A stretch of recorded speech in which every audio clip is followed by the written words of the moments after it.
Hello, everyone. Ride sharing and family business. Now, we're all have different experiences, but in my opinion, family business is universal. Like, no matter who you are, what's going on, there's always some type of family business. In this video, I want to talk about a situation that I had when I was doing ride share. So I picked up the lady from DFW Airport. Let's say her name was Deborah. Let's name her Deborah, right? So I pick up Deborah, you know, help her put her bags in the back. We get in the vehicle and we off to the races to get her to where she needs to be. And so I'm driving and I was listening to a sports podcast. It wasn't loud, but she was actually a fan of sports too. And, she was telling me about the Dallas Cowboys and, their playoff troubles and talking about the team and all of that. So, excuse me, the podcast concludes in like 10 minutes. So I'm driving. I'm in the far right lane. I'm on, um, I believe I'm on 6. Yeah, I'm on 635 because she was going. Her destination was like past 635. I believe heading towards McKinney. It's been a while, so um, kind of got it off a little bit. Maybe, hopefully not. But anywho, those that know. So I was like, hey, so how was your trip? Where you coming from? And she goes on to say that she came from Ohio. She was visiting family. Now, by this time, we're like 20 minutes into the trip, and the whole trip was about a 40-minute commute. So she said that was a relative in her family that graduated, and that she went there to, see the family. She really don't. She goes home, but not often. But she went home due to one of her um, relatives graduating, I believe, from high school. And she goes on to say, um, after I asked her if she had a good time, she was like, "Yeah, I had a good time. It was good seeing the family." Then she goes on and says, I was up cooking, cooking food for the family, cooking dinner, and I don't know what it was. Actually, I believe it was she was frustrated because like seconds later, she like spazzes out. She's like, "I'm so glad to be home." And I was, I'm still driving. I'm on the road trying to, pay attention, and it's somewhat rush hour traffic. Those that know about 635 knows how that can be. She was like, "I'm so glad to be back home. They had me doing everything. I go there to try to visit the family, and I just want to relax. And they had me doing all this work as if I lived there."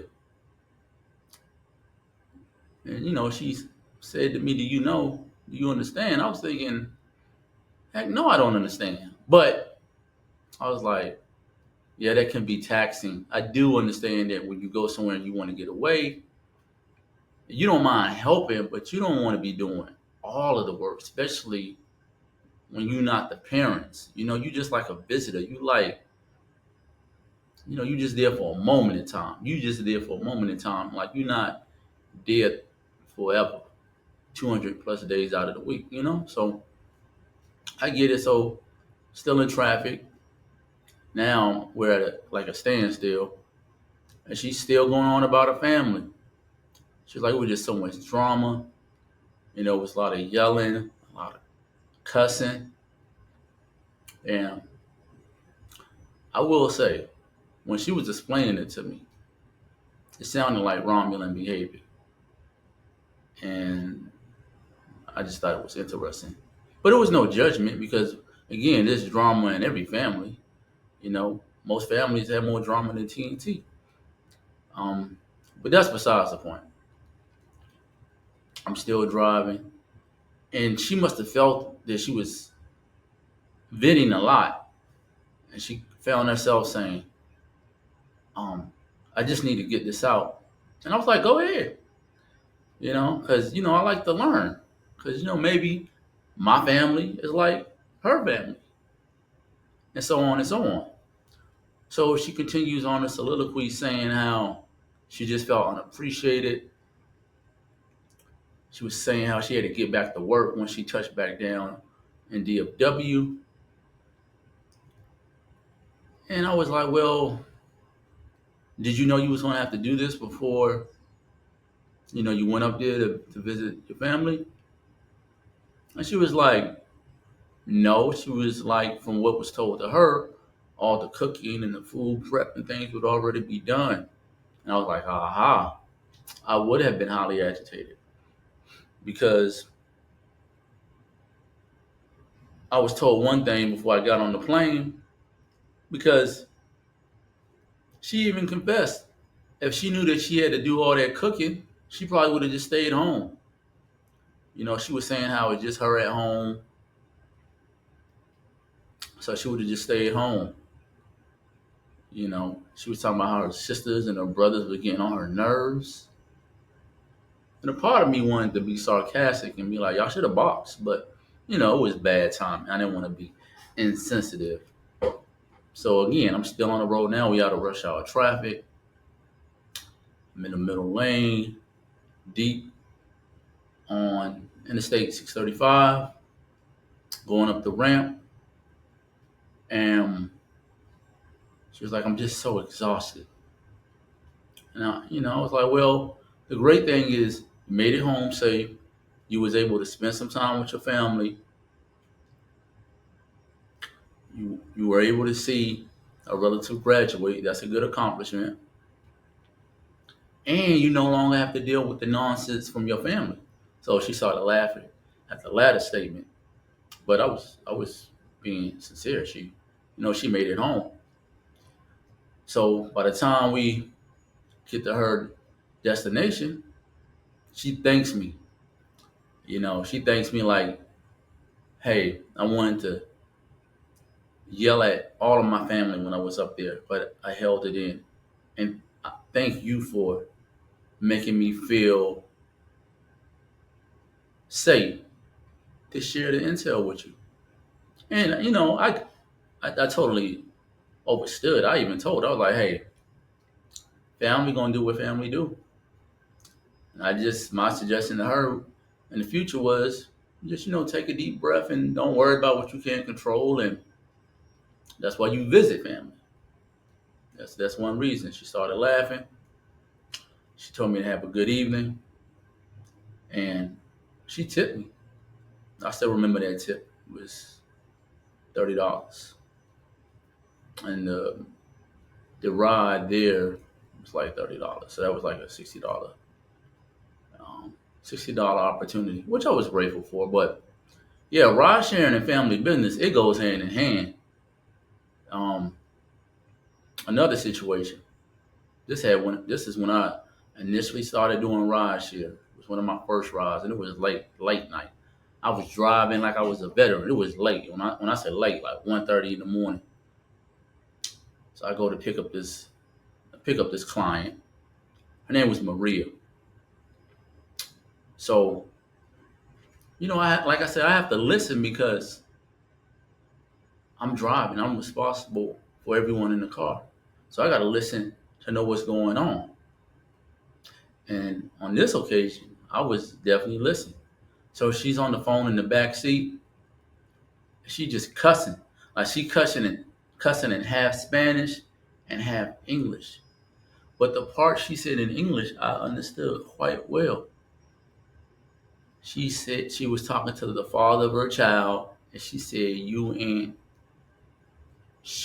I ain't gonna cuss because you know I want everybody to be able to listen to it.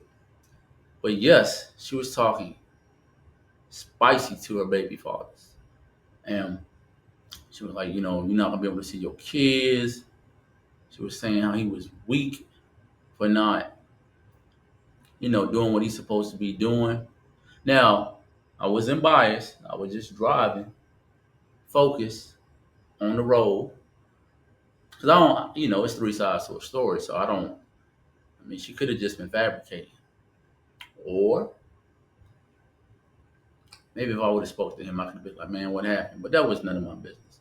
But it became my business, i.e. public business, when she was in the backseat yelling. Yeah, so she goes on to keep cussing at him. And she was like, you're not going to ever see your kids. I was like, wow, this sounds like a woman that's about to weaponize the children. Unless he did something to put the kids in like danger, which again, I don't know. I didn't even ask. But I was like, man, it's interesting. It's interesting. I wanted this ride to go for longer than it did because, oh, 5 to 7 minutes later, I have her, you know, telling the man of her child a piece of her mind. I pulled up to her destination. It was like a trailer, a mobile home. And, she gets off the phone, right? And then on this occasion, I wasn't feeling well. So I had some ibuprofen. I was having like migraines at the time. And, when the when you have whoever have had ibuprofen, it can shake and you can hear it rattle. And of course, I had it in a brown paper bag, and her whole tone changed. Her whole tone, she was soft. She was like, basically, she was flirty. And I got a couple of rules. One, I do not mix business with pleasure, and I do not mess or entertain any woman where I'm getting my money at. That's just my principle, amongst other reasons. But her whole tone changed. I was like, wow. She said it as if I just didn't hear her talking reckless to the man who left some DNA in her. I was like, wow, interesting. So, anywho, I bid her a good night. She got out the car, and I continued on my journey to being of service to people and getting different experiences from having different clients in my backseat. So, yeah, that's all. Like, share, and subscribe. Hope you all have a good one. And also, remember, click the link, go to Amazon and get my book. This is what it looks like. Just click the link and go get it. And until tomorrow, have a good one.